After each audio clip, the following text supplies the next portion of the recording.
నల్లతుమ్మ one of the best plant మన భారతంలో. దీన్ని చాలా రకాలుగా అప్పుల్లో వాడేవారు. ఇంటికి సంబంధించి దూలాలు కానీ చెదపట్టదు తొందరగా, అలాగే ఎక్కువ లైఫ్ టైం ఉంటుంది. సేవ తేలిన తర్వాత కట్ చేస్తారు వాళ్ళు.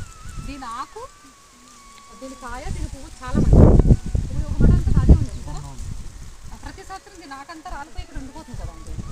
సస్టైనబుల్, అందుకే అడవిలో పంట అద్భుతంగా ఉంటుంది. దాని ఆకు అదే రాలిపోయి అక్కడే ఉండిపోయి అదే వర్మి కంపోస్ట్ అయిపోయి ఎవరు మనుషులు వెళ్ళకుండా, కెమికల్స్ వెళ్ళకుండా, కెమికల్ వాటర్ వెళ్ళకుండా, పొల్యూషన్ వెళ్ళకుండా ఉంటుంది. కాబట్టి అడవి బాగుంటుంది.